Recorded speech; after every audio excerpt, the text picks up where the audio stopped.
Okay, so we're now recording, and again, I want to welcome everybody to our conversation today. This is our summer internship best program, and you're in our session employer diversity chat. And so this is a 30-minute session, so I want to jump right in so we have enough time for our panelists to give us a little bit of context on their roles and some context on internships at their organizations. And so we're going to jump right in, and for the sake of time, and in the interest of time, I'll jump in and do some intros. So we have Janae Allen from Huron Consulting. She's a campus recruiter. Thanks for joining us today, Janae. We have Kevin Irvin, who is the Senior Talent Acquisition Consultant. He works with individuals with disabilities at Rush University Medical Center. Thanks a lot for joining us, Kevin. And then we have Jeanette. I don't want to mispronounce your last name. I always feel like I do. So I think it's Robles. Robles. Robles, Jeanette Robles, who is a long-term partner of DePaul University and in tons of programs. So we're excited to have Jeanette, who's the manager of corporate social responsibility and diversity, equity, and inclusion at First Midwest Bank. So panelists, thanks for joining us. We'll jump right into the first question. Tell us about diversity recruiting at your organization. What is diversity recruiting at your organization? And just give us a little context about, for students that may not be familiar with a diversity recruiting strategy, what does that look like at your organizations in your own words? And we'll go in order. So Janae, if you want to start us off. Yes. So at Huron, our diversity initiatives are not only to, have more students from underrepresented backgrounds enter into our process, but we want them to be successful throughout the interview process as well. And so to provide those resources and introduce students to Huron and just to provide those inclusive spaces, we have some of the initiatives that include we host an annual professional development bootcamp. And so that is for undergraduate freshmen and sophomore students from underrepresented backgrounds. And they go through a half-day program. And so it includes some professional development modules and an opportunity to network with different Huron professionals. And then this past fall, we had a diversity event series. And so what this was 3 events. And so with the topics of women in leadership, navigating identity inside and out of the workplace, and understanding bias. And so it was just to set the stage for students to, feel empowered and to provide students with that safe space, and to also just to uplift and advocate and be allies for one another. And then we've also broadened our school approach. So to make sure that we're not limiting the amount of students that we reach, just broadening the number of schools that we connect with to just more diversify our candidate reach as well. Awesome. Thanks so much, Janae. Kevin, how about you? Sure. So Rush University Medical Center, we're on the near west side of Chicago, but we have a few different diversity recruitment initiatives. The one that I work on the most is recruiting people with all types of disabilities and chronic health conditions for all of our different job types at Rush. And the great thing about that is we don't need to know, what your disability is unless you need some specific disability-related accommodation.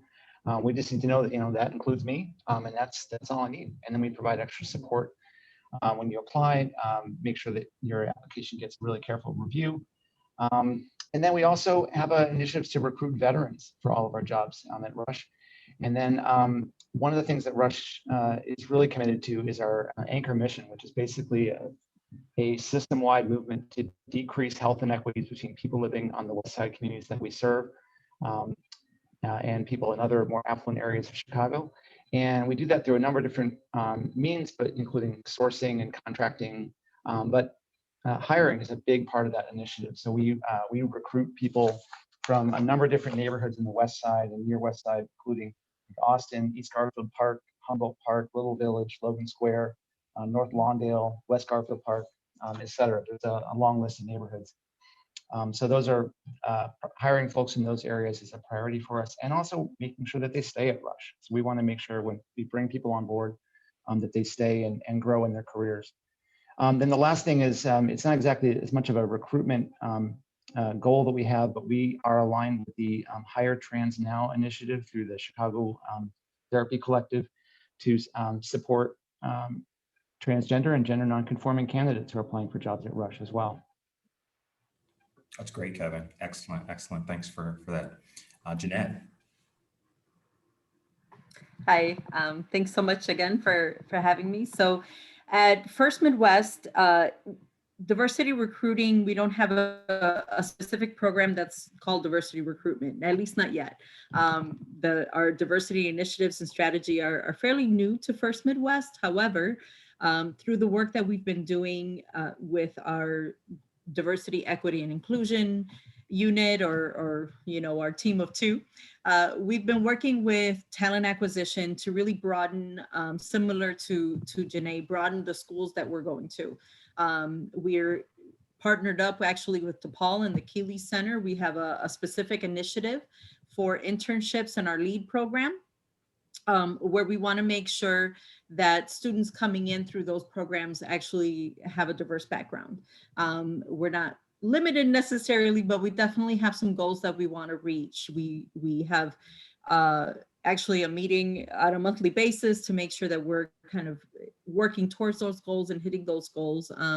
But I think where we've really been able to broaden has been in our outreach with diverse organizations, especially since we're in the banking industry, and making sure that any business students or students that are trying to get into the financial sector can reach us by whatever means. I mean, through LinkedIn and things like that. So this year we're actually doing a bit more to try and see how we can reach out through LinkedIn and other initiatives that we're doing, but we're really looking much more closely at the numbers that we have coming in, acquisition, who gets hired, who's coming in through the pipeline, and really starting from there and making sure that we have good, diverse slates, so that they can make it to the end of the funnel as well.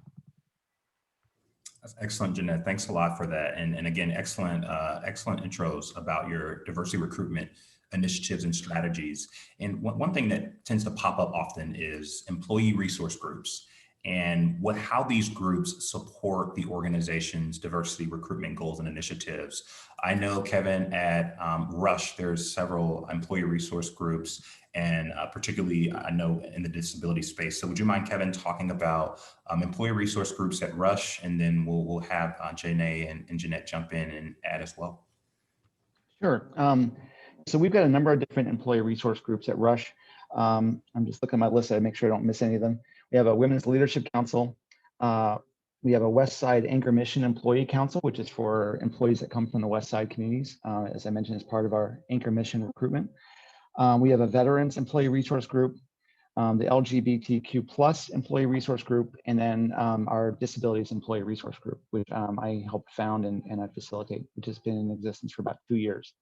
It's a great way for employees who share an affinity or a group identity to get together, share ideas and resources, and work on things to make Rush an even better place to work.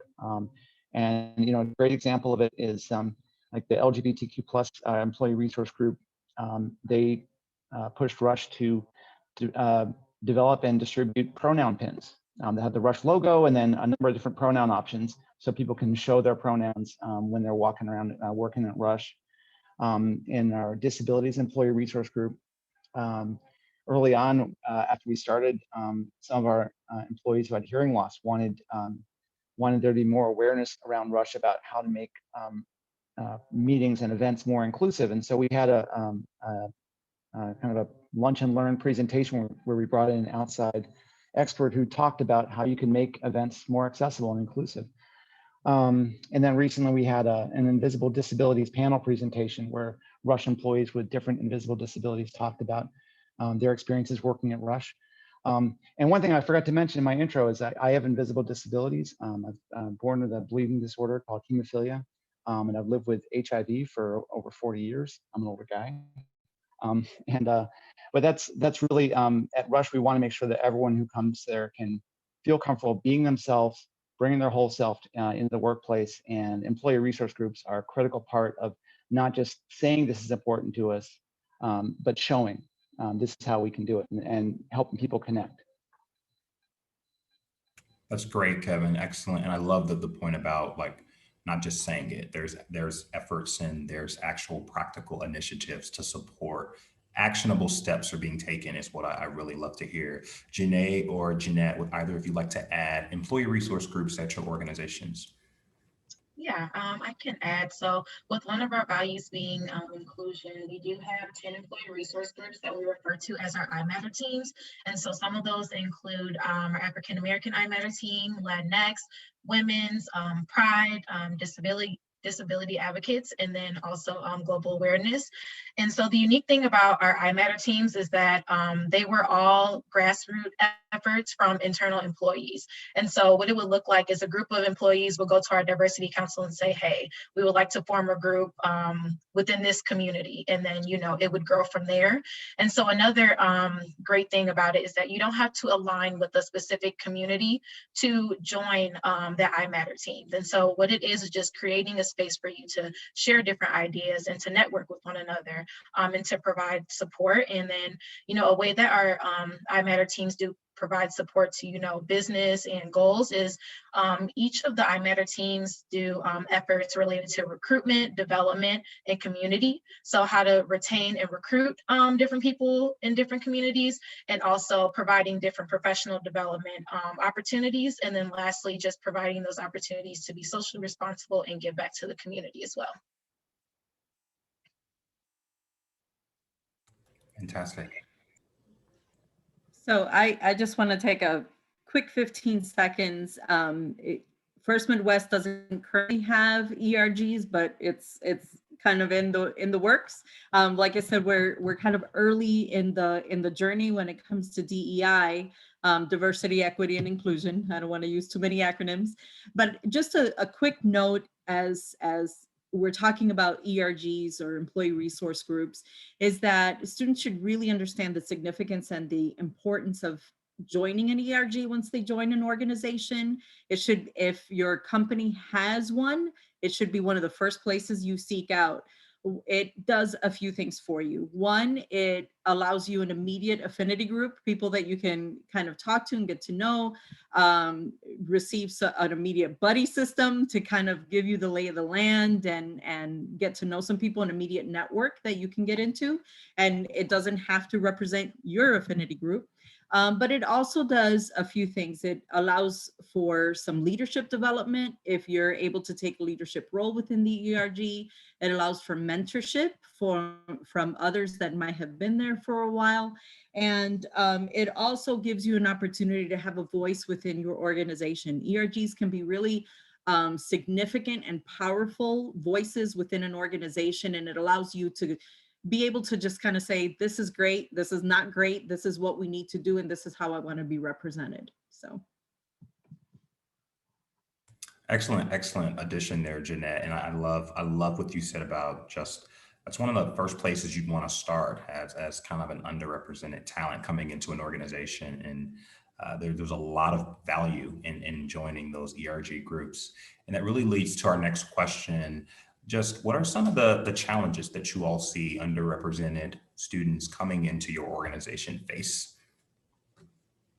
And we can start with Janae if you want to lead us off. Yeah, so I would say maybe starting off in the application process, some of the challenges would be maybe applying later into the recruiting season. So I know DePaul is on the quarter system, and we tend to work towards deadlines. And so that although, your application will still be considered, it may result in having less interview slots in a more competitive process. So my advice would be to just, instead of working towards a deadline, to just apply as soon as you can. And then the next thing also is to just take advantage of DePaul's Career Center. I know it's very robust and they offer so many good resources. And my rule of thumb is always to just prepare before you need the skill, because you're going to need to interview in the future. So just take the time to prepare beforehand so that you're able to just present your best self when it's time. So I don't get really involved in the internship process at Rush. We don't have a ton of internships. I'm really involved more in the hiring end of things. But I think the one thing I want to say is that it's just really important to just when you're applying, tell your story. Think about what you're writing in your applications, and if you're writing something that when someone else is looking at it could be written by anyone applying for that, then you might want to tweak it a bit, because really you need to tell your story, and no one's going to tell your story better than you. highlight those things in your background that may not necessarily jump out from your resume and from your background and your interests. And be yourself. I can't speak for all the other organizations, but I know at Rush we're not hiring robots. We want individuals. We want you to bring who you are to that to your experience. And so don't sit on your highlight them, share them, and don't make them work really hard to try and find it, because if they have to work too hard, they're not going to. I want to do a big old echo to that. Exclamation point, stress. But just to a real quick add to that,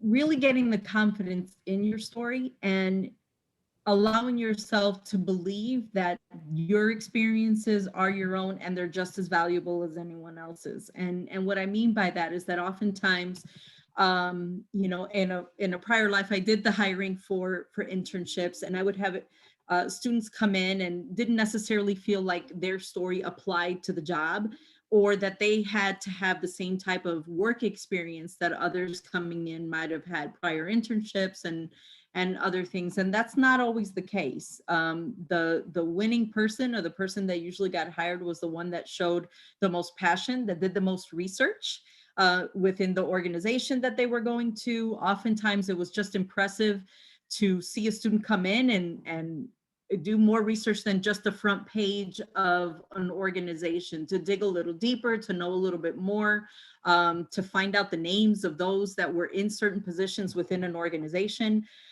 So what I have found really kind of holds us back, and that could be any student diverse, or any student applying, is just that that we don't do enough research, we don't get prepared, we're not there, and we let kind of our own fears hold us back.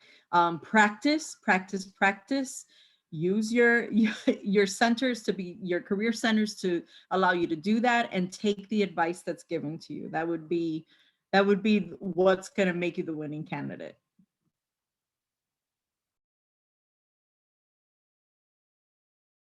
It's excellent there. Janae, you want to add something to that?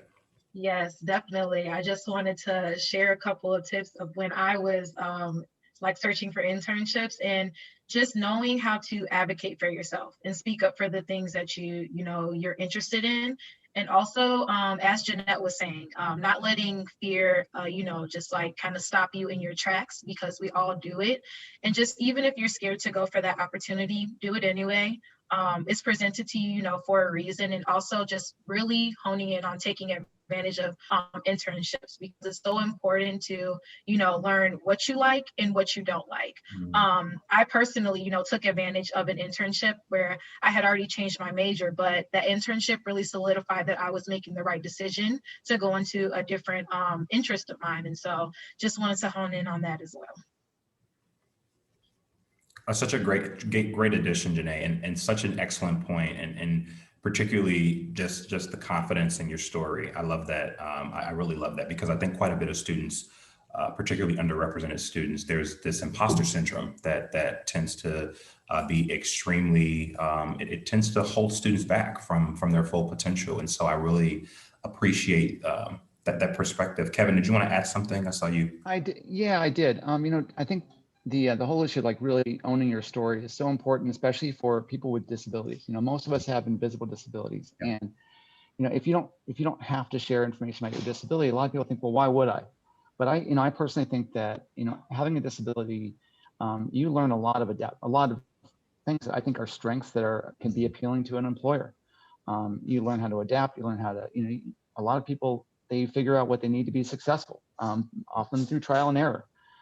And I always tell people, if you are going to mention your disability, lean into that, and talk about it, and tell your story, and say, and demonstrate your self-awareness, and demonstrate what you have learned about what you need in terms of adaptations or accommodations if you need that.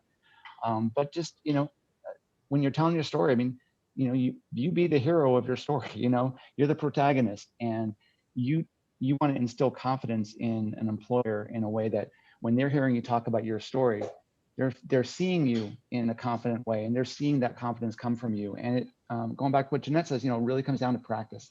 The more you can kind of reinforce it and say it over and over, the more you show that confidence and you express that. And I think it's just, it's really important to, if you are going to share anything about yourself, to really own that.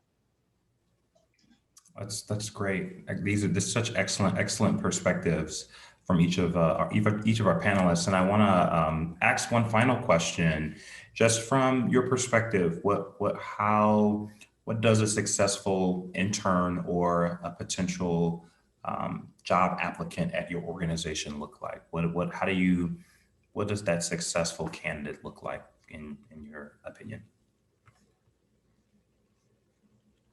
And feel free to. I can start. So I had a unique experience about 2 years ago, because I'm in talent acquisition in the recruitment team, and we brought in, we were doing a ton of hiring, and we brought in 3 contract workers to help out with scheduling and some to support our recruitment team.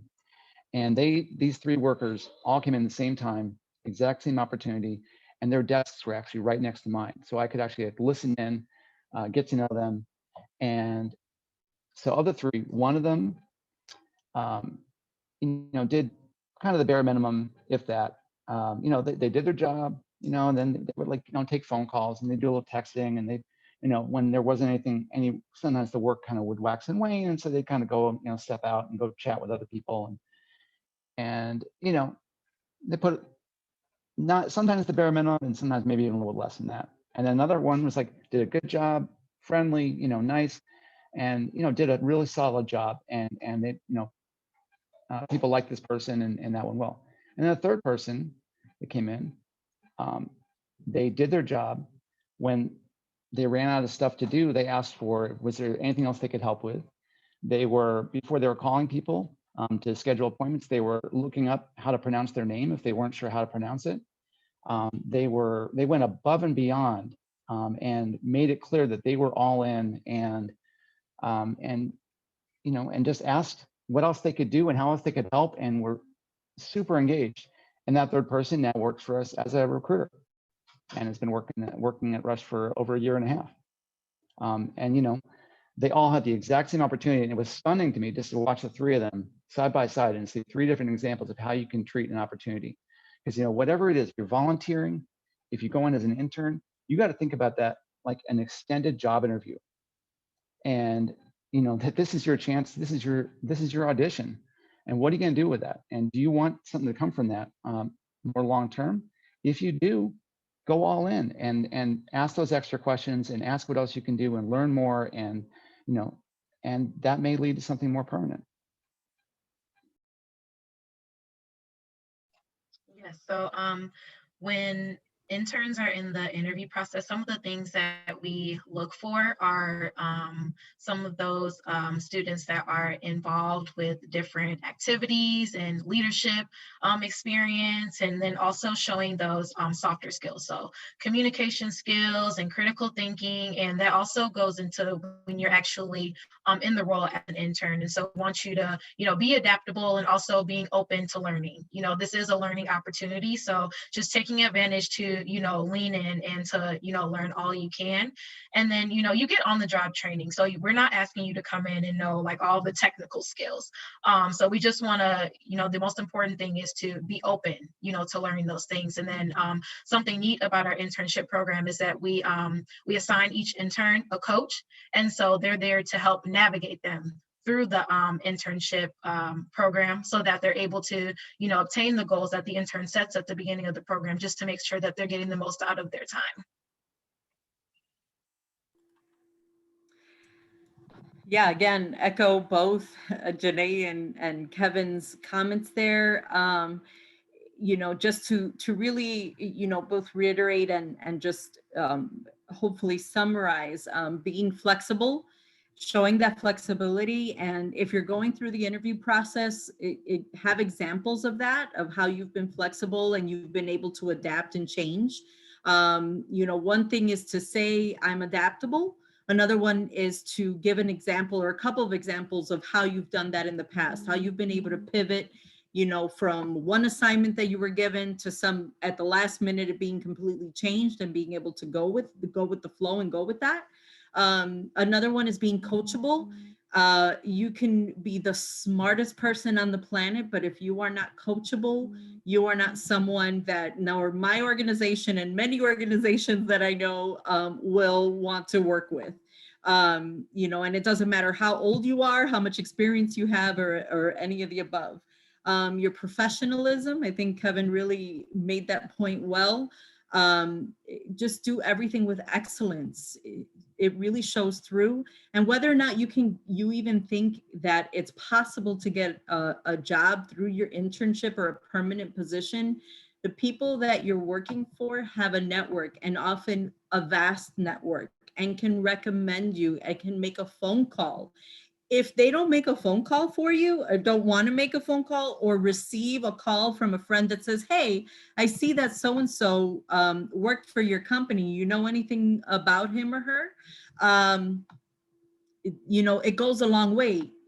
Recruiters call each other, they know each other oftentimes, and what you do and the mark that you leave will follow you everywhere you go, whether you know it or not. You may never know that I received that phone call and was able to give you a positive or maybe not so positive referral. And this is, you know, never seen, and it does happen.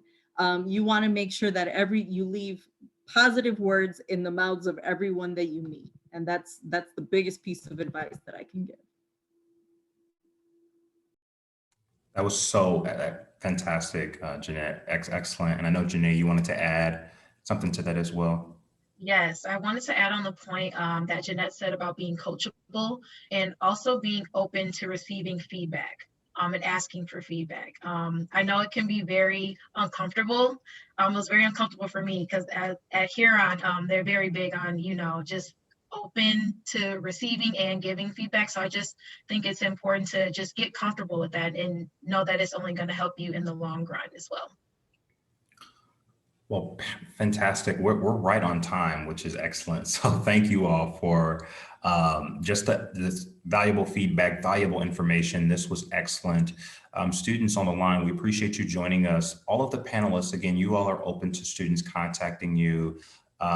If you want to, we can, I don't know if you drop it in the chat. I think it goes to everyone in, I don't know if it goes to everyone or if it goes to everyone that's just in this particular session, but students, feel free to jot down the contact, the names of the panelists if you're interested in reaching out to them, and we can make sure that in follow-up communication, we'll get you contact information if you're interested in that. Again, this was extremely valuable. Hopefully this was valuable for students. We're going to be going back to the main room now. So I'm going to stop sharing or stop recording. And